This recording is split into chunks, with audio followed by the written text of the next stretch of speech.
hold the camera for a minute. I want to move all this stuff. Get it in the car. I just don't want the wind to knock the things down.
We have many hundreds of law enforcement officers, our partner agency responders, and public works members engaged in supporting our overall operations. We are going to be transitioning to CAL FIRE this morning to manage this incident at 0800 hours. Next, I'd like to talk briefly about our Hearst fire, which is located in Sylmar.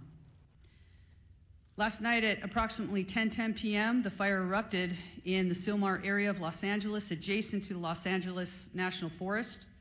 The fire has rapidly expanded to over 500 acres, prompting the emergency evacuation of more than 3,000 residents. This fire is burning within the footprint of the historic Saddle Ridge fire. Now, despite the extreme winds and significant risks, and that's what we're going to be talking about from today and probably throughout the next few days, there's always that significant risk of life and property, and we'll continue to focus on saving lives and protecting property. The exact anchorage at this point will be confirmed later, and we'll make sure that we communicate that to you as well. Lastly, we want to make sure that everybody understands we are absolutely not out of danger yet. With the strong winds that continue to push through the city and the county today, I would tell you, and we are all committed to our first responders, our firefighters will remain focused on protecting lives and property. The LAFD is extremely proud to stand with all of the entities behind me. Our top priority will continue to be life safety, ensuring that safe evacuation and the rescues of our residents that are in harm's way. It will continue to be our primary focus in this wind-driven fire event as it continues. Thank you for your cooperation, your support, and your vigilance. And today, we will continue to stand with our partners to protect everyone. Next up, I would like to introduce Sheriff Luna. Thank you. Oh, sorry. Next up. Oh, we moved it. Okay. Yes, we're just moving around, having LA Unified Superintendent Alberto Carvalho, please. Thank you very much. Good morning, everyone. Thank you, Chair Barger, county and city leadership, in addition to the leadership of our first responders and our great community for the very, very important work you continue to do to protect our community, protect the assets, and first and foremost, the health and well-being and lives of members of our community. Los Angeles Unified is the second largest school district in the nation, representing the interests of 540,000 students and 75,000 committed employees. We make decisions regarding closure of schools in a very methodical and science-driven manner. So after a great deal of consultation overnight with experts looking at the data and considering the fact that air quality conditions deteriorated significantly overnight, we have made the decision to shut down a number of schools, particularly in the eastern part of our school system. I will define what those boundaries are. School communities, beginning with leadership, workforce, and families, have been informed about these areas. And as of now, those schools within the boundaries of the area that I will define are closed. This accounts for about 10% of our total schools in our district, about 100 schools out of 1,000 schools. The areas that I'm speaking about are schools located north of Manchester Boulevard, Firestone Boulevard, east of 10th Avenue, west of I-710, and south of Highway 134. Any school within that area, and that accounts again for the eastern part of our district, where the air quality met or exceeded levels that are not appropriate for employees or students to be around, are effectively shut down. We will be making decisions about what will happen in those schools going into tomorrow by 4 p.m. today based on the evolution conditions. In fact, since we made the decision to shut down those schools, air quality conditions have improved significantly despite the fact that they worsened significantly overnight.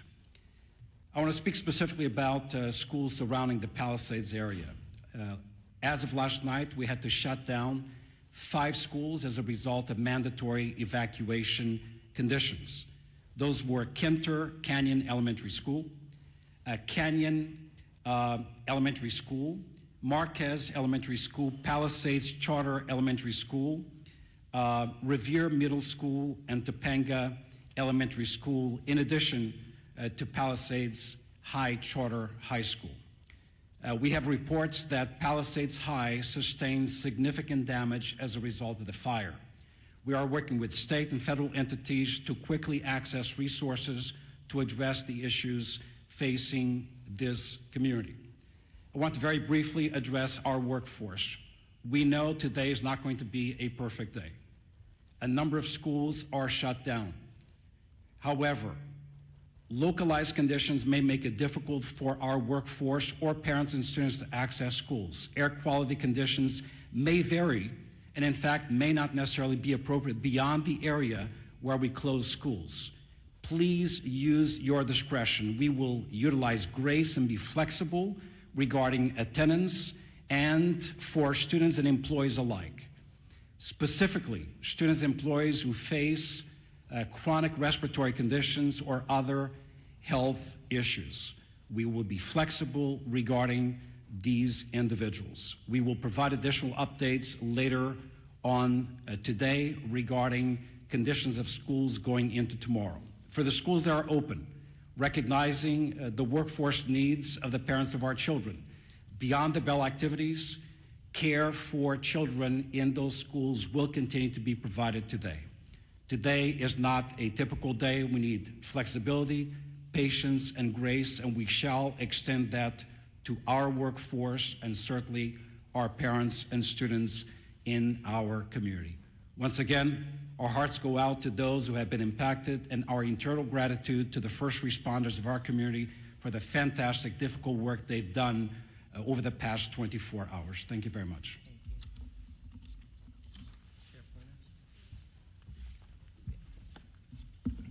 Morning. A lot of information to pass on, but please know this. This is a very difficult and challenging situation, but we're surrounded here by people who really care, and we're going to get through this together. That means with all of you as partners in our community. Our top priority continues to be the safety and well-being of our impacted residents, first responders, and all of the individuals involved. But understand that this is a very fluid situation, specifically in the Altadena area, and a lot of our personnel, our deputy personnel, are involved in life-saving measures as we speak now. We are working very closely with local, state, and federal agencies to provide necessary resources and support.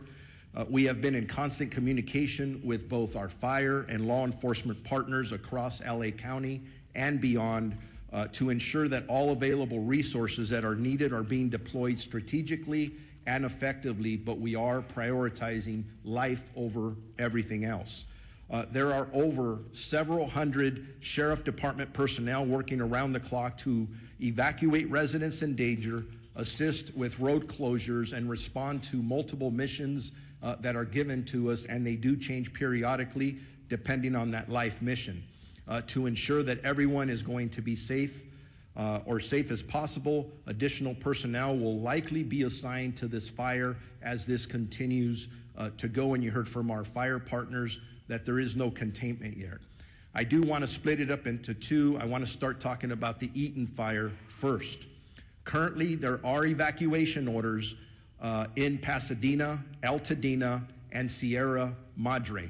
Evacuation orders, there are approximately 32,500 residents under evacuation orders and approximately 13,186 structures that we deem at risk, and that could grow. Evacuation warnings, approximately 38,600 residents are under evacuation warnings and approximately 14,342 structures are at risk.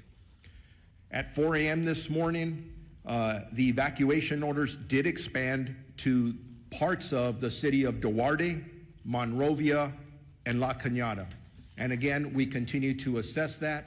That's evolving, that's gonna change. So I encourage you to consistently pay attention to all sources of information so you're ready to go when you are given that order, if that does come. as information's changing, even as I was driving up here, even as I'm walking up to this podium, I'm getting messages about several of our employees who have lost their homes in the last several hours. I don't know how many, because we are still gathering that information, but we all live here in Los Angeles County, so we are impacted. So we're going to make sure that within our department, we're wrapping our arms around our employees just like we do with community members. Again, as I was coming up here, I did find out that we did have 2 fatalities in this area. I don't have any specifics. There is a lot of damage out there. We're still in the process of doing these assessments, trying to still save lives. So this information is going to change. The Altadena Sheriff's Station itself was evacuated, and it was at least limited on fire. There was some fire at the Altadena Station, but we did have to clear out all of our employees out of there. I'm hearing some miraculous stories, and they're just barely coming in, of our deputies who were trying to evacuate the Altadena Station, and then residents were running up from different locations around there asking them for assistance in getting them out of their structures. And from what I understand, they were barely able to get people out before these structures started burning. There's just heroic stories of what our deputies are doing out there from last night and this morning. I want to make sure people know deputies are working to assist residents who are evacuating and continuing to make evacuation notices as we're speaking. They are securing areas that are evacuated, and it's always sad when I have to say this, but part of our responsibility is to make sure that no one loots or steals from our residents, our community members who are already being impacted. And I'm sad to report we've made 2 arrests this morning for looting already. So if you are thinking about coming into any of these areas to steal from our residents, I'm going to tell you something. You're going to be caught, you're going to be arrested, and you're going to be prosecuted. Don't do that. Stay out of these areas. It's only for emergency workers and people who live there. We are, at this point, unable to clearly determine the extent of damage at this point because the conditions are rapidly evolving and the destruction needs to be assessed as the daylight hours have come forward. I do know that I've lost at least 1 sheriff's black and white to a fire. Thank God that the deputy is okay. But deputies continue to be on patrol throughout the road closure areas to ensure evacuation areas remain closed to the public. All schools in the Pasadena Unified School District are closed. There is a road closure at Altadena Drive from Allen to New York Drive.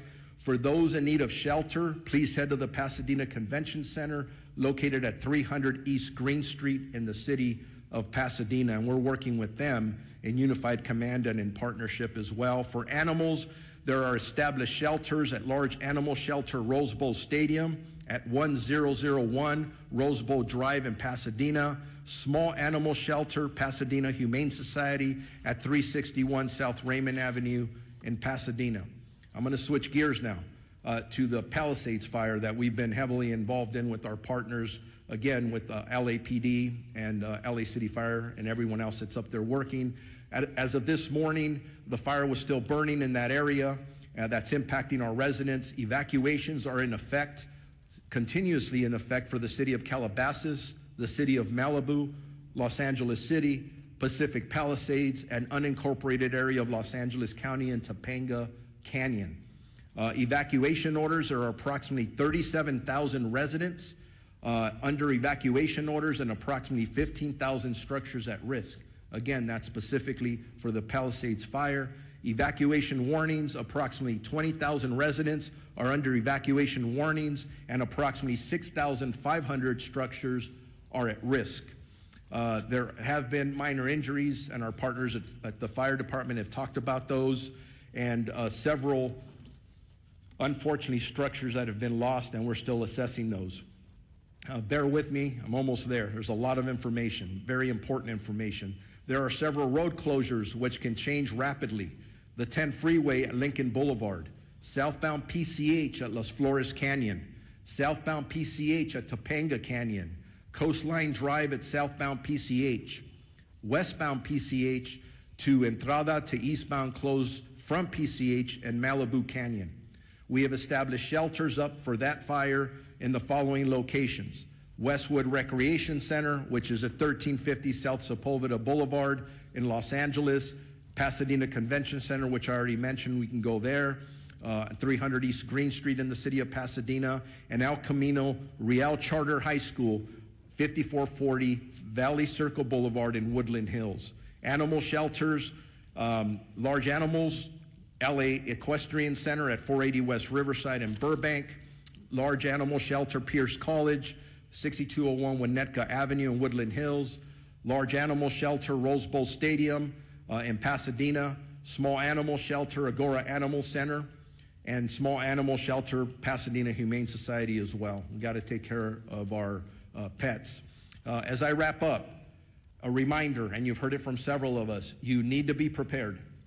If you are in a warning area, make sure you have your essentials, your important paperwork, your medications, things that you can take, your phone charger to survive for at least a week.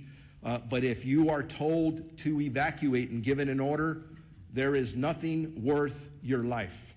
Please listen to the police and fire officials that are out there and be prepared to evacuate. If you have more questions or there's about evacuations, evacuation centers, or road closures, go to lacounty.gov/emergency or our Sheriff's Department social media. Now it's my honor to introduce my partner of the Chief of the Los Angeles Police Department, Jim McDonald. Thank you very much. And as you look at the group assembled behind me this morning, each of those and everybody we represent who's out in the field all have families. Many are impacted directly by the fire, but they leave those families to come and try and be able to help everybody else who's out there. So I owe a debt of gratitude to everybody who is putting it all on the line for everyone else. This is a tragic time in our history here in Los Angeles, but a time where we're really tested and see who we really are. And it's critical that at these times we be patient, that we come together, that we focus on saving lives and to be able to do the very best job we can, so when we look back on this, we know that we did what we could for others. I look at the people who were out there on the line last night. The winds were like something that I have never seen before. Firefighters, police officers, deputies, they're out there sheltering in their vehicles, their trucks and their cars, so that they don't end up getting burned from the fire that was being driven by 75+ mph winds. They were there until they could get out of the car and go back to doing their work. As you can imagine, a very difficult circumstance to deal with. These are, as I mentioned, unprecedented conditions, but also unpredictable. As the fire continues to spread and pop up in different locations, none of us know where the next one is going to be. So I would ask you to be vigilant, to look at your neighborhood, to talk to your neighbors, to have everybody on board, so that if they see something start up, that we get on it very quickly. We get fire resources out there as soon as we possibly can, because with these winds, once it starts small, it'll be very big very quickly. And so I would ask for everybody's help, cooperation, and vigilance in that role. As you've heard before about evacuation, that makes the difference between living and not. And so I would ask you to take these warnings, these orders to evacuate very seriously. As you've heard over and again, be ready to go, pack what you need up, but then please comply with these orders. We don't give them, put them out lightly. When we believe that you're in the path of the fire, we're going to order that evacuation, and we really, really need your compliance on that, because if we have to send people in to try and make rescues, those people are putting their lives on the line directly for something that could have been avoidable. Sheriff Luna mentioned looting. That's something that we also have to watch out for. That is incredible that we'd even have to talk about that during these tragic times. But we are going to take that also extremely seriously, and we will follow up with that in the strongest way possible. As far as traffic goes, that's something that we're used to dealing with here. This will be an extra test of gridlock in many places due to people not having access to their normal routes. I would say that if you have an ability to be able to stay out of the west side today, to commute or to work from home, as long as your employers are good with that, to take advantage of that. The air is very tough today for particularly those who are challenged medically. If you can stay home and work from there, I would recommend that. We will continue to support our partners in the fire service and our other law enforcement partners, but to all in the public who are watching this, sincere thank you to all of you for your cooperation and your patience as we all get through this together. Thank you.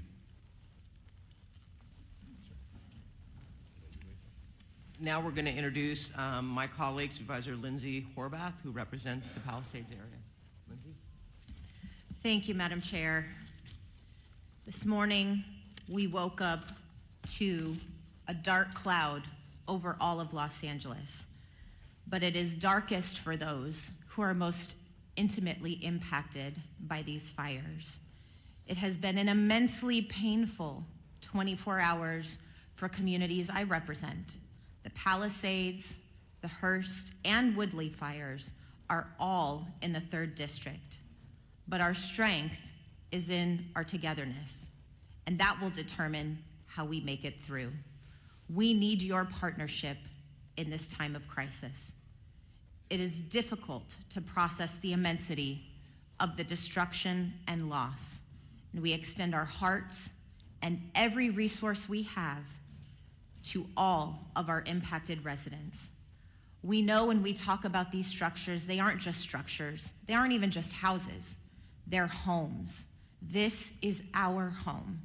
These are places where we built community, where we raised families, where we made memories that we will never forget, even if we can't go back to these structures. These are our home. Losing home is simply devastating. And I know that we are all here to support you and stand with you in this time of need. Aggressive winds and fire know no jurisdictional boundaries, nor does coordination and action across our LA County agencies with President Biden and Governor Newsom as they unlock support through fire assistance management grants for Palisades, Eaton, and Hearst fires so far. The talent and tenacity of our first responders is nothing short of extraordinary. And I've said it before, these people on the front lines are doing this because this is their calling. This is not simply a job that they came to have an occupation.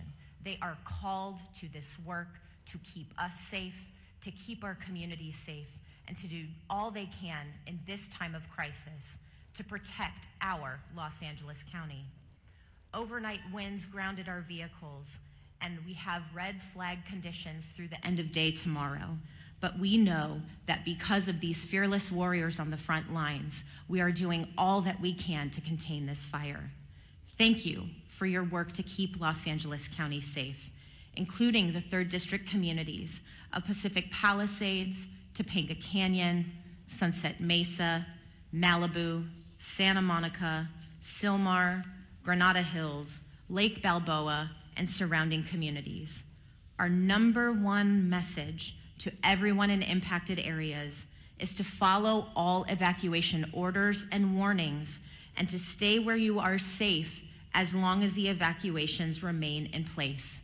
We continue to have shelter capacity for you, as you have heard, for you, for your pets, and we have animal sheltering sites as well. These orders are not just to keep you safe and to keep your community safe, they are also to keep those on the front lines of this devastating crisis safe. And the longer that you wait to evacuate, the more you are putting people in danger who are putting their lives on the line to protect your homes. Please don't do this. Please evacuate. There is also an evacuation order in Santa Monica, the northern border of the city to San Vicente. The warning is north of Montana to San Vicente as well. We have an evacuation order as well as a warning there. Barry J. Nydorf Juvenile Hall is in Sylmar, and that is under evacuation warning because of the Hearst fire. Our probation department has evacuation plans in place should that move to an evacuation order from a warning, and our priority is to keep our youth in our care safe. Santa Monica Malibu Unified School District has closed its schools today, and as you heard from Superintendent Carvalho, LAUSD has a variety of updates. We have heard from our state insurance commissioner as well, and while this is still quite early in this emergency, we do have some initial guidance from his office for evacuated households on reimbursable insurance expenses, with information to be found at insurance.ca.gov. Obtain a complete copy of your insurance policy, take note of additional living expense limits, track additional expenses, document conversations with your insurer or adjuster, and don't rush any decisions. If you have any questions, call 800-927-4357.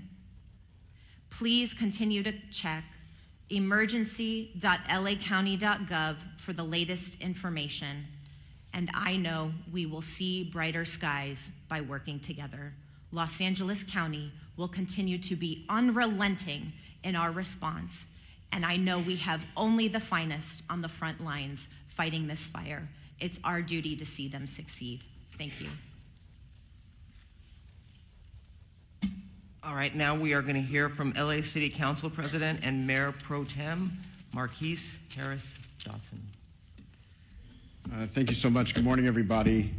On behalf of the City of Los Angeles, I just want to begin by thanking and recognizing and acknowledging the great work of our first responders, especially the men and women of the Los Angeles Fire Department, who last night we all witnessed doing heroic work in the face of grave danger. Last night was one of the most devastating and terrifying nights that we've seen in any part of our city at any part of our history. Fire literally jumping roads, taking out structures, and our public safety professionals created an environment where injuries were kept to a minimum, fatalities were kept to a minimum, and we wake up this morning with a renewed spirit that we can defeat this fire and move on to a brighter day. I want to also acknowledge the two members of the council that are with us today that represent the areas of the fire. Councilwoman Tracy Park of the 11th District, who's I think probably has about 90 minutes sleep by my count, because every time I looked on the television, you were there knocking on doors in neighborhoods, in community centers, at the shelters, making sure the community was okay. And then an absolute professional, someone who, since I've been on the council with her, has had to fight a fire almost every year. And so is a pro from the San Fernando Valley, the council member from the 7th District, Monica Rodriguez. And again, all the men and women, the firefighters are in the front, but our DWP workers are out there making sure we don't have additional fires from power lines, and countless folks, DOT, making sure the flow of traffic stays so that folks who want to evacuate can do so, are out there as well. So there's literally thousands and thousands of people working together to make this work. I want to announce a few more closures to add to the school closures that we heard and the closures that the sheriff and the supervisor read to us. Griffith Park closed today, including Lake Hollywood. Runyon Canyon closed today. The Los Angeles Zoo closed today. The Hollywood Reservoir closed today. The Hollywood Sign closed today, as well as all the roads through the Sepulveda Basin in the San Fernando Valley. So nobody should be going those places today anyway. I will amend what Chief McDonald said. Not only if you're on the west side or in the valley, anywhere in this city, if you can stay off the roads, please do so. I live in South LA, a long way away from the fires. Visibility is less than 1 block because of the smoke. So if there is not a good reason for you to be on the roads, we ask that you leave the roads open as possibly as you can to the public safety professionals that have to do their work and will lead us out of the crisis that we face here in the city of Los Angeles and the county of Los Angeles today. Also, lastly, just grateful for the work of the President of the United States, kicked in for us late last night, who happens to be in Southern California. The governor was with us in the Pacific Palisades last night and has helped out. And a range of municipalities around the county and outside the county have come in to help where they can, and we're extremely, extremely grateful for their help in this time of crisis for our city and our county. And with that, I will ask the Director of the Office of Emergency Management for Los Angeles County, Kevin McGowan, to come to the mic. Thank you for the introduction. I'm Kevin McGowan. I'm the director with the LA County's Office of Emergency Management. As my partners up here have said before, we're facing a historic natural disaster, and I think that can't be stated strong enough. This is not a normal red flag. We've been in partnership with the National Weather Service for days prior to the arrival of this severe windstorm. There's been amazing communication by the National Weather Service, and they should be acknowledged for all of the communication that was put out days in advance. What's critical about that is it partnered all of our public safety and emergency organizations throughout the county to begin preparations for this. And a lot of the successes we saw over the last 18 to 20 hours is a direct result of painstaking preparations that had gone into place for the last 48 to 72 hours. We still have a long road ahead of us.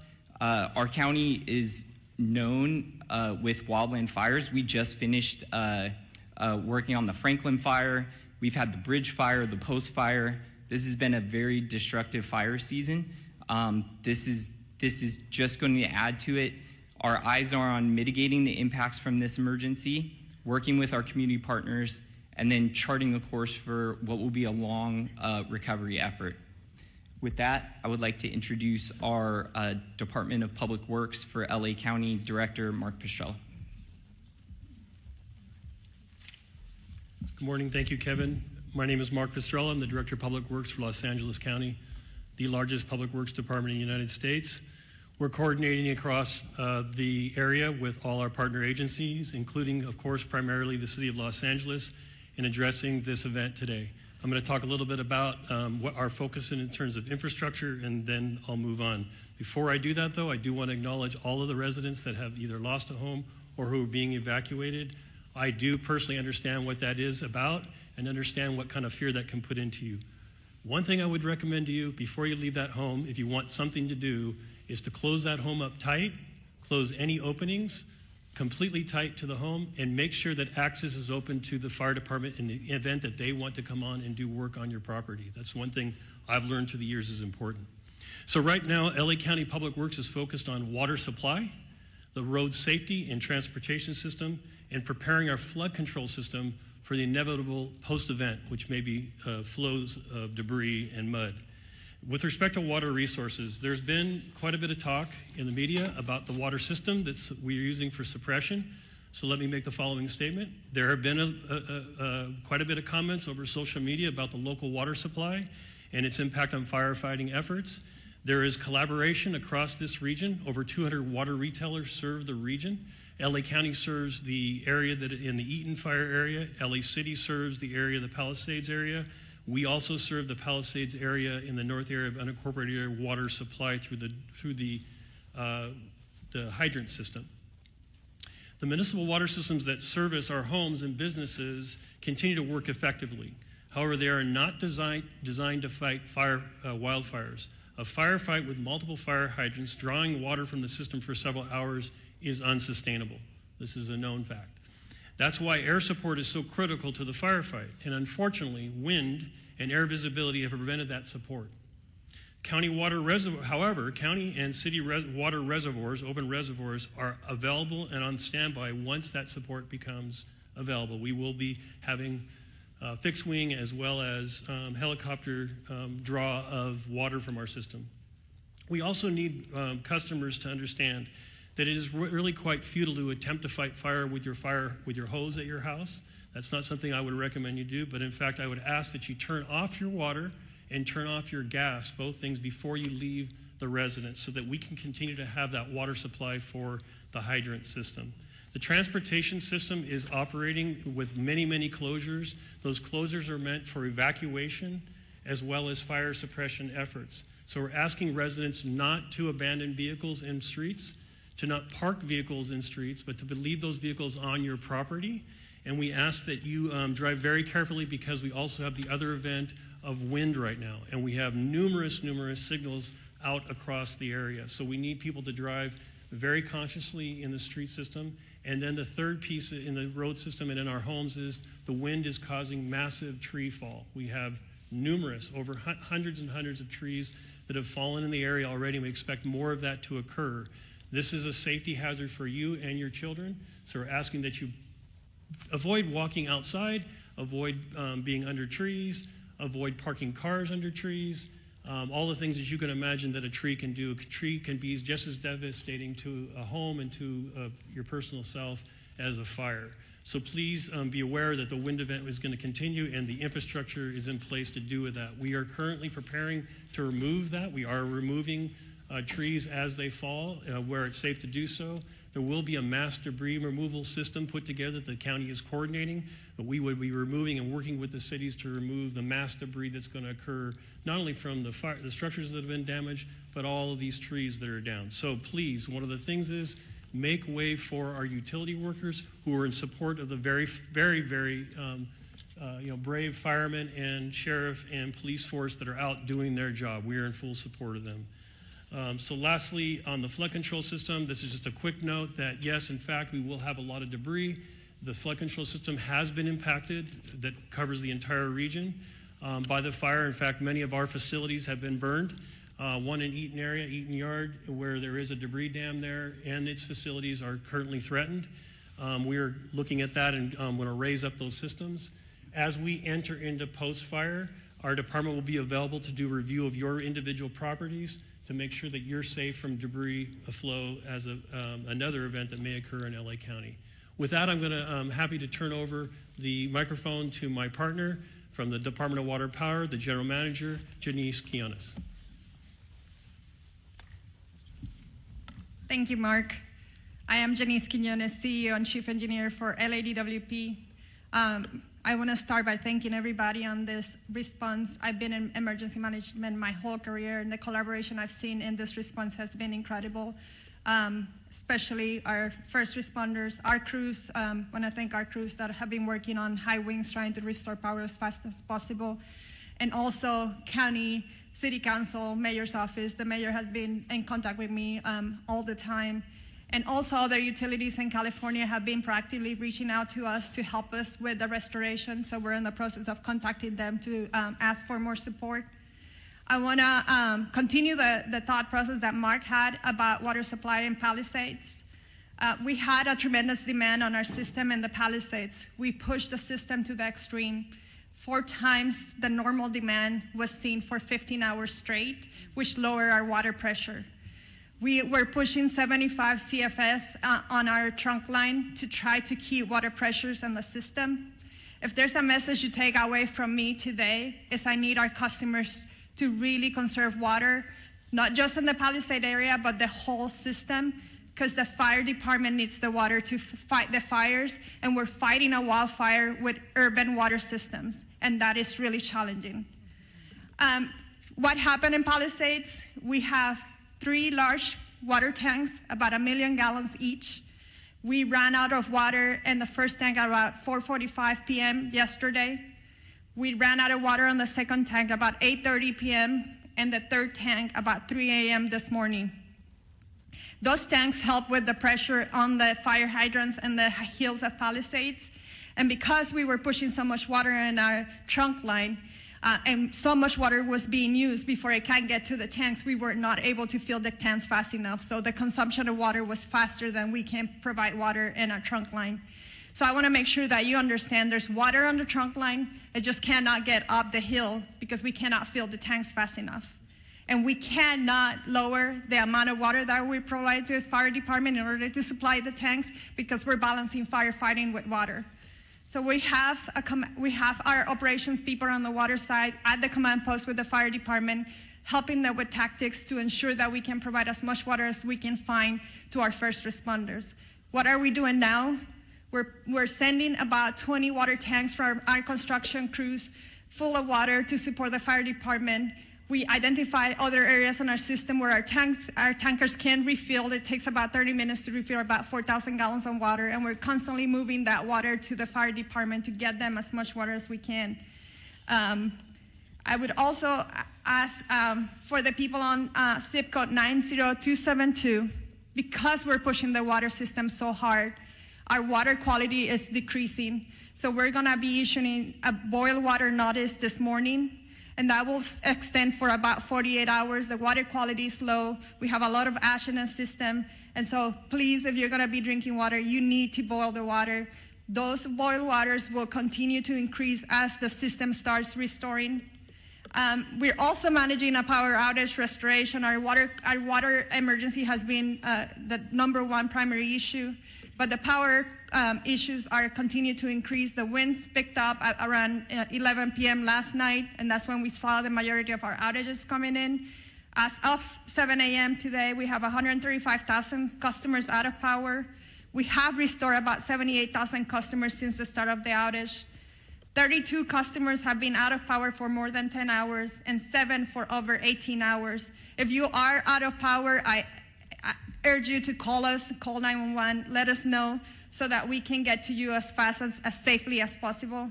We are on a severe emergency activation at the EOC for both water and power. It's taking us 24 to 48 hours to get to all of the outage. That's why we're gonna start increasing our mutual aid request to get more crews on here to reduce that restoration time. But we cannot do that until it's safe for our crews. And I'm happy to report we have had no safety incidents for either the water and the power crews, which we need all the crews safely operating in our system.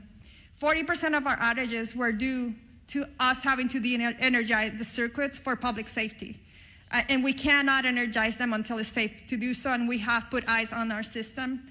20% is because of wire downs, and 6.5% is because our system has protected itself from further outages, and so we have to patrol every line before we come back online. With that, I just want to thank everybody, and Madam Chair. Thank you so much. We want to transition. We're 5 minutes over. We do want to give a little bit of time for question and answer with the press. I'm going to call on you. Please identify yourself, your name, and which media outlet you are with. I see a hand up here. We'll go with you first. Because this press conference called One Voice is bringing together some of our city leaders, our county leaders here together for this incredible tragedy, this crisis that we're experiencing right now. And a lot of our viewers are asking, how can other Angelinos help? Because people want to volunteer, people want to help. What's the best way that other folks out there that want to help, what can they do? Well, first of all, thank you for that question, because I think this does speak volumes to the fact that it's not just at the local level, it's at the state and the federal level as well, and it is one voice. We're seeing these fires taking place countywide, which is stretching our resources. But to the public, I mentioned All Saints in Pasadena that's opened up its church to people that are evacuating, people that are not only part of their parish, but also people that are seeking refuge. I would encourage, and we will work with our Office of Emergency Management, to put together a list of what you can do to help. I know at Pasadena Convention Center, they're looking for resources, food, and blankets. Red Cross is putting that together, but we can always use more. So this is the time for us all to come together. I mean, we're trying to wrap our heads around just getting this fire under control, but make no mistake, we will put something together so that people can offer their support. You are seeing the goodness, and I know Supervisor Horvath mentioned it.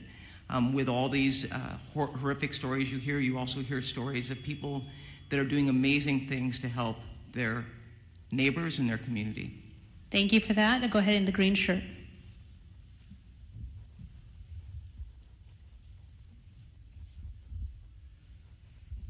Yeah, the DWP was talking about the problems with the water supply, and I was wondering if either the DWP or the fire department has any kind of numbers to talk about, like what is the number of hydrants that could not get water because of these pressure issues, what percentage of the system in Pacific Palisades wasn't getting serviced at that point, and given the type of things you're describing this morning, do you think there needs to be an overhaul of the system, given these increasing number of urban fires? And also, when does the mayor return? And name and media outlet, please. David Zahnizer with the Los Angeles Times. So So, Chief, please correct me if I'm wrong, but we were trying to keep water at all altitudes on the Palisades, and I think about 3 in the morning, that's when the hydrants went dry above the Brentwood area. We are able to push water on that trunk line on the east side of that, and we have some water on the higher elevations, 16 to 18,000. But at 3,000, at 3 a.m., all of the fire hydrants went dry in the Palisades.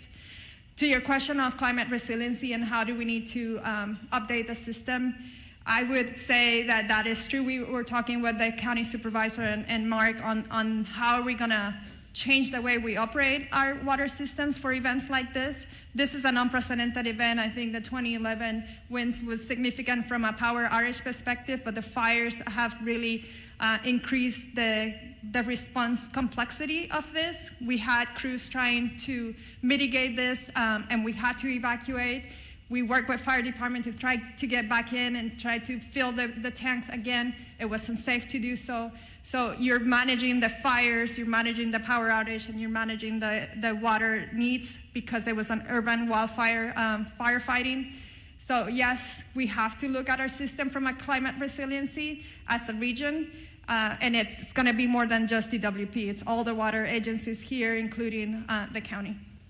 Thank you. Over here in the burgundy with a mask. Name and media outlet, please.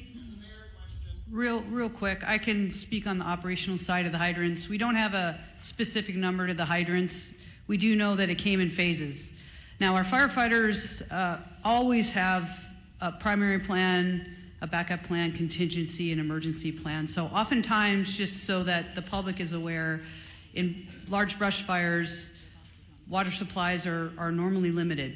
So with that, our apparatus do have the ability to draft water if we need to out of pools, ponds, any type of water resource. We also utilize the water tenders, in which we spoke about a little bit earlier.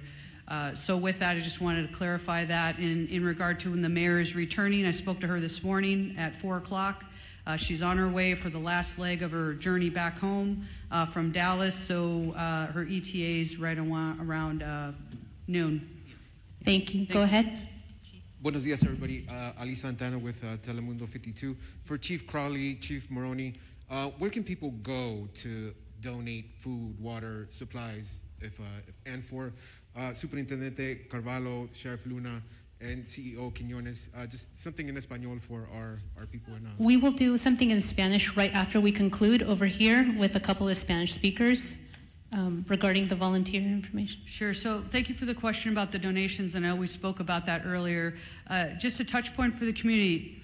We are so grateful for the community's efforts in regard to donations. Now, what I do want to be mindful about to make sure that we share is please listen to the direction of where those donations, either through money and or food, any type of donation, it can become problematic if the public starts to just drop things off.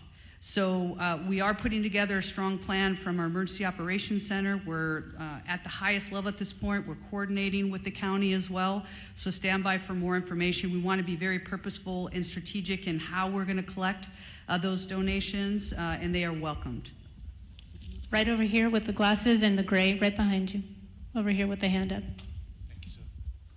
Scott Snowden, Santa Monica Daily Press. Question for Ms. Horvath. Are there any forecasts or predictions at this point for the economic impact of this? There are no early numbers of the economic impact, but we are already exploring how we can do, for example, a business interruption fund, as we have done in other states of emergency. We know that there are many businesses that have also been impacted, in addition to the people who are experiencing difficulty in their homes. So we are looking at what resources the county has available to support on all fronts. But thank you for the question. Lastly, do you think this will affect insurance companies in their approach to house owners going forward? I believe it already has, and the conversation is ongoing. As I shared earlier from the insurance commissioner, I know this is an ongoing conversation in his office, and he has provided that information and welcoming phone calls from folks who do have questions about insurance impacts as a result of these fires. I do know that yesterday, through the help of our chair, the county declared a state of emergency, as did the governor, and I know that there are other states of emergency that will be declared in order to make sure that all residents are able to readily access everything that they need to in response to these claims. Thank you. We need to move on. Right here in the front, young woman with the hand up. Hi, Grace Tui with the Los Angeles Times. I was hoping one of the fire chiefs could talk a little bit about long-range spotting and how far we actually saw embers jumping from one fire to other spot fires. And then additionally, we heard repeatedly fire crews requesting help, backup, and not having enough crews. Were you guys prepared enough for this? Did we have enough resources to fight these fires? Thank you. Thank you for the question. So I'll start at the end and work back. No, LA County and all 29 fire departments in our county are not prepared for this type of widespread disaster. There are not enough firefighters in LA County to address 4 separate fires of this magnitude.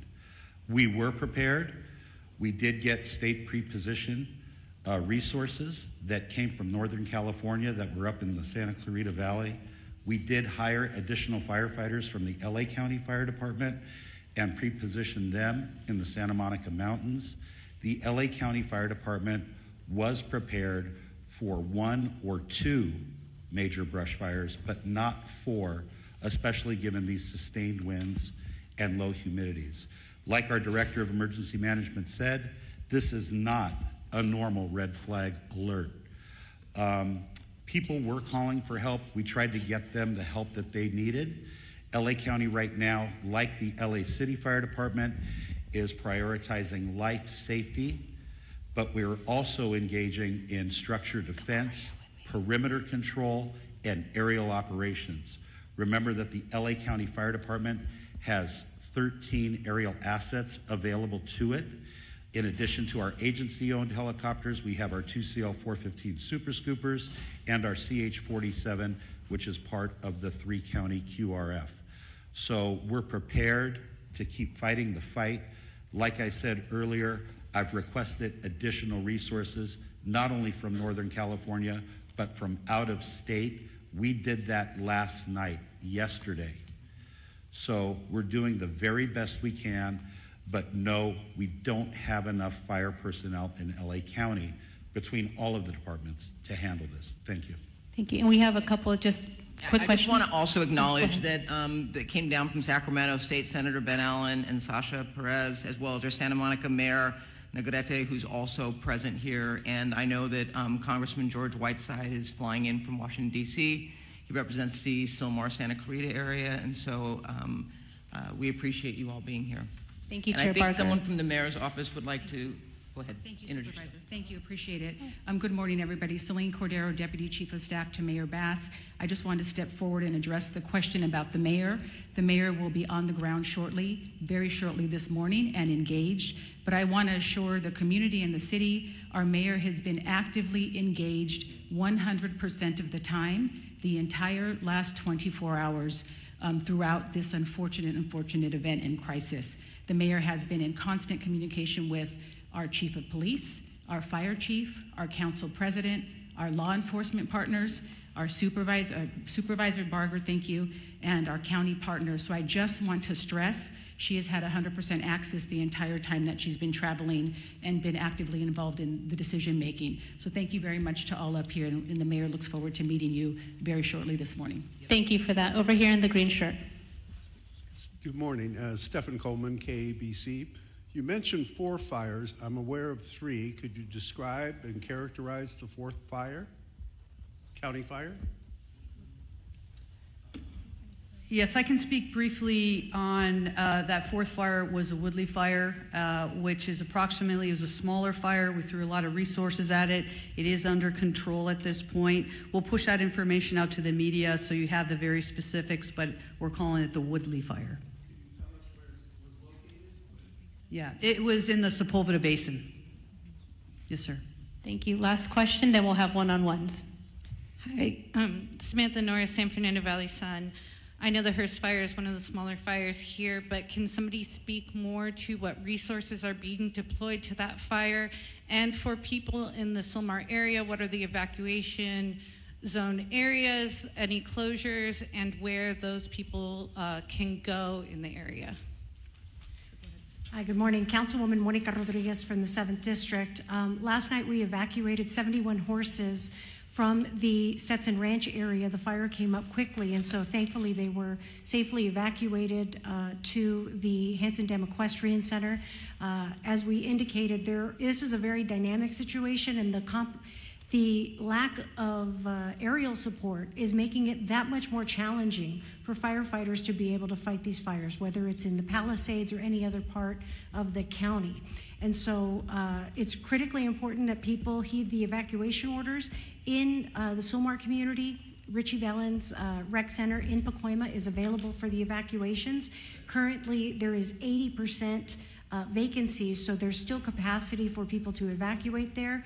Going beyond that, we will continue to open up additional facilities as it's needed. I want to ensure the public that the things that you can do, and I know the question was asked earlier, if you're not in the immediate fire area, there are things that you can do to be of assistance, and it goes to looking at hardening your home from any potential threat of embers. These embers fly. They can go for a couple miles. So we want to ensure that they do everything to create the defensible space in their homes if they're in the adjacent areas. Again, staying off the roads to the greatest degree possible. More importantly, reducing your water usage at this time. Because there is no aerial support, all of our water is being heavily demanded upon for these firefights in all parts of the county. So these are the proactive measures that people can be taking to be of assistance immediately given the needs of our first responders.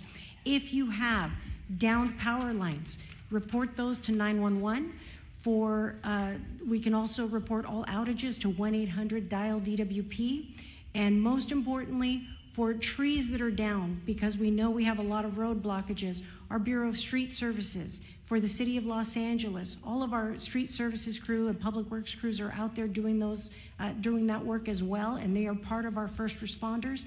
Want to make sure that everyone's reporting those to 311 so that we can keep the roads cleared for have the greatest amount of access for our fire personnel. But most importantly, for the adjacent equine areas, because I know in the Hearst fire, we're concerned about the spread right now. There's a lull in the wind, but we're concerned about the potential spread to other equine areas. We want to make sure that we launched our early evacuation for horse keeping areas in the Northeast San Fernando Valley, and I want to continue to urge the public in these adjacent areas to please be prepared with your bags, with your important documents, to be ready to be prepared to potentially heed the call for evacuation.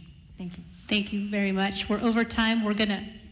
Just one clarity as well, so you have some of the statistics. It started at 1010 last night. The latest acreage we have is 500 acres. We're working closely with our partners, which are the Los Angeles National Forest.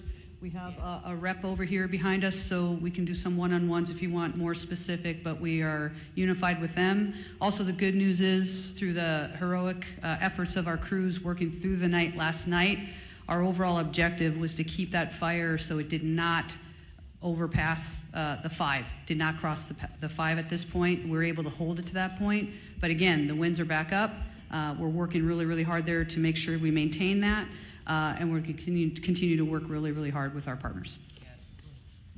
Thanks, Chief. Yeah, I don't have too much more to add, but I will share that the Los Angeles City Fire and the Angeles National Forest went into unified command immediately when that fire started.